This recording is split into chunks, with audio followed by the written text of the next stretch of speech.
নমস্কাৰ বন্ধুসকল, social life এক্সপ্ল'ৰলৈ স্বাগতম জনাইছোঁ। হিমন্ত বিশ্ব শৰ্মাই 1 তোলাকৈ সোণ দিয়াৰ কথা কৈছে। বিষয়টো জানিবলৈ সম্পূৰ্ণ ভিডিঅ'টো চাওক। নতুন বন্ধুসকলৰ বাবে এটা অনুৰোধ, মোৰ চেনেলটো ছাবস্ক্ৰাইব কৰি ল'ব আৰু লগতে থকা বেল আইকনটো বজাই দিব। 1 জানুৱাৰীৰ পৰা অৰুন্ধতী সোণৰ আঁচনি বলৱৎ হ'ব। সোণ নলৈ টকা বিচাৰিলেও টকা পাব। সোণৰ বিনিময়ত 30,000কৈ টকা ল'ব পাৰিব, কিন্তু বিশেষ অৰ্হতা থাকিব লাগিব। বিগত বাজেট অধিৱেশনত মন্ত্ৰী হিমন্ত বিশ্ব শৰ্মাই উত্থাপন কৰিছিল, 1 জানুৱাৰীৰ পৰা বিবাহ পঞ্জীভূত মহিলাই এই আঁচনিৰ সুবিধা লাভ কৰিব পাৰিব। এই আঁচনি পাবৰ বাবে কেইটামান নিয়ম বান্ধি দিছে।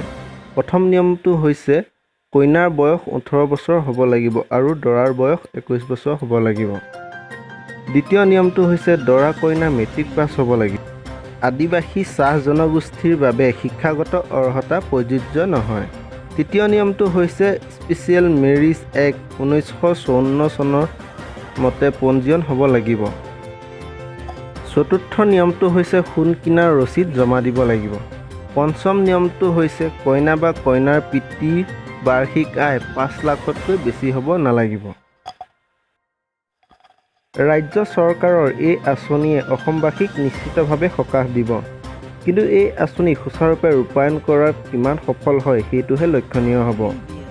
এই আঁচনিৰ বিষয়ে আপুনি কি ভাবে, কমেণ্ট কৰি জনাব।